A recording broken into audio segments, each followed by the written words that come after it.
जय हिंद। नए वीडियो में आप सबका हार्दिक स्वागत है। नए क्वेश्चन सेट के साथ वीडियो अगर पसंद आता है और क्वेश्चन अगर पसंद आते हैं और मेरी मेहनत भी आपको पसंद आती है तो चैनल को सब्सक्राइब, वीडियो को लाइक शेयर ज़रूर कीजिएगा। चलिए स्टार्ट करते हैं आज का वीडियो आज के पहले प्रश्न के साथ। आज का पहला प्रश्न है, ऑपरेशन फ्लड क्या है?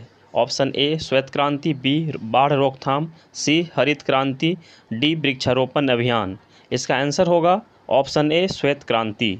श्वेत क्रांति जो कि दूध उत्पादन से संबंधित है। भारत में दूध के उत्पादन को बढ़ाने के लिए श्वेत क्रांति एक अभियान चलाया गया था 13 जनवरी 1970 ईस्वी में, और श्वेत क्रांति को ही हम लोग ऑपरेशन फ्लड के नाम से भी जानते हैं।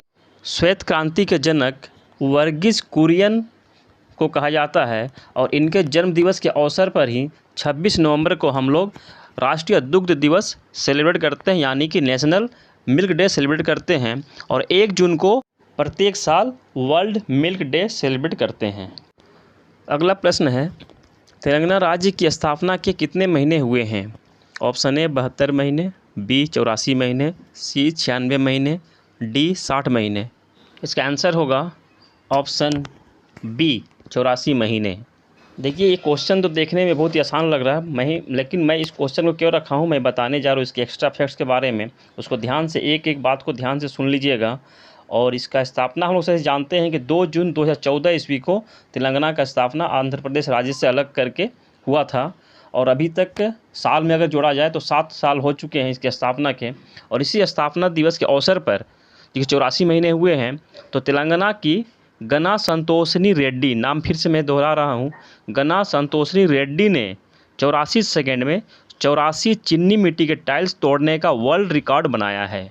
अब आप लोगों को समझ में आ गया होगा कि ये क्वेश्चन कितना इंपॉर्टेंट है, और मैंने जो बातें बताई है वो भी कितनी इंपॉर्टेंट है, और मैंने जितनी बताई है उनमें से कितनी तरह के क्वेश्चन निकल कर आ सकते हैं, क्योंकि ये क्वेश्चन जो है वर्ल्ड रिकॉर्ड से रिलेटेड है। चलिए नेक्स्ट क्वेश्चन है, बढ़ईगिरी की कारीगरी किस शासनकाल में उत्कर्ष पर थी? ऑप्शन ए गुप्त काल, बी मौर्य काल, सी कुषाण काल, डी पाल वंश। इसका आंसर होगा ऑप्शन बी मौर्य काल। मौर्य वंश की स्थापना चंद्रगुप्त मौर्य ने 322 ईसा पूर्व में की थी।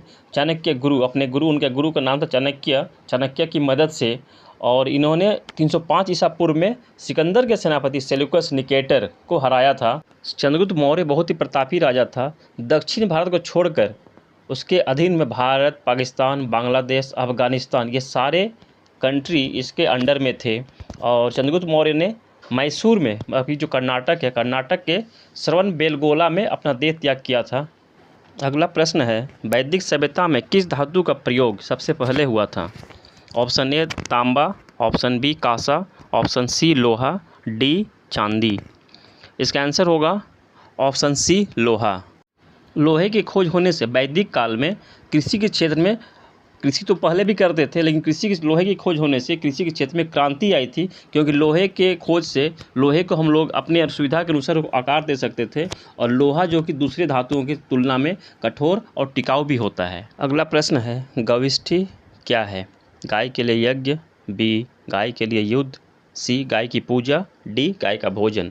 इसका आंसर होगा ऑप्शन बी गाय के लिए युद्ध। वैदिक काल में गाय एक महत्वपूर्ण पशु था, और एक राज्य का गाय अगर दूसरे राज्य का राजा अगर रख लेता था, उसे वापस नहीं करता था, तो दोनों राज्य के राजा आपस में उस गाय के लिए युद्ध करते थे। उसी युद्ध को गविष्ठी कहा गया है। अगला प्रश्न है, दुनिया का पहला विश्वविद्यालय तक्षशिला किस जिला में स्थित है या किस जिला में है? Option A Rawalpindi, B Firozabad, C Lahore, D Nalanda. इसका आंसर होगा ऑप्शन ए रावलपिंडी। रावलपिंडी में, जो कि पाकिस्तान में है, दुनिया का पहला विश्वविद्यालय तक्षशिला स्थित है। अगला प्रश्न है, बख्तियार खिलजी किसका सेनापति था? Option A Alauddin Khilji, B Qutbuddin Aibak, C Babur, D Akbar. इसका आंसर होगा ऑप्शन बी कुतुबुद्दीन ऐबक। बख्तियार खिलजी कुतुबुद्दीन ऐबक का सेनापति था, और बख्तियार खिलजी ने ही नालंदा विश्वविद्यालय को जलाकर भस्म कर दिया था। इसी ने नालंदा विश्वविद्यालय को जलाया था। यह भी क्वेश्चन आ सकता है, इसको याद रखना है। नेक्स्ट क्वेश्चन है, दुनिया का पहला विश्वविद्यालय जहां छात्रावास की सुविधा थी कौन है? मतलब उस विद्यालय का नाम क्या, उस विद्यालय का नाम बताना है। Option A Vikramshila, option B Taxila, option C Nalanda, D Ujjain. इसका आंसर होगा ऑप्शन सी नालंदा। नालंदा विश्वविद्यालय ऐसी विश्वविद्यालय थी दुनिया की पहली जहां छात्रावास की सुविधा थी, हॉस्टल की सुविधा थी। पहले दूसरे देशों के लोग भारत में आकर नालंदा विश्वविद्यालय में हॉस्टल में रहकर पढ़ाई करते थे, यहाँ रहकर पढ़ते थे। और अभी उल्टा हो गया है, अभी भारत के लोग दूसरे देशों में जाकर पढ़ना चाह रहे हैं, वहाँ पढ़ रहे हैं। हमारे देश की शिक्षा स्तर कितना ख़राब हो चुका है। इस टॉपिक पर आपके विचार क्या हैं, आपके व्यूज़ क्या हैं, कमेंट करके बताइए। नेक्स्ट क्वेश्चन है, मध्यकाल में शिक्षा का मुख्य केंद्र कौन सा था या क्या, कौन सा शहर था या क्या है, कुछ भी हो सकता है क्वेश्चन। ऑप्शन है option A Jaunpur, B Ujjain, C Aligarh, D Agra.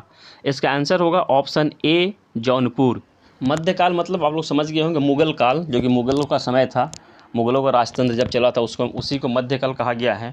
और उस समय शिक्षा का मुख्य केंद्र जौनपुर था, जौनपुर जो कि यूपी स्टेट में है। क्वेश्चन कैसे लग रहे हैं आप लोग को ये ज़रूर बताइएगा, क्योंकि क्वेश्चन सेट करने में मुझे असुविधा होगी। और आप किस तरह का क्वेश्चन चाहिए ये भी कमेंट करके बताइए। नेक्स्ट क्वेश्चन है, इलाहाबाद स्तंभ के शिलालेख पर किसकी उपलब्धियाँ वर्णित है।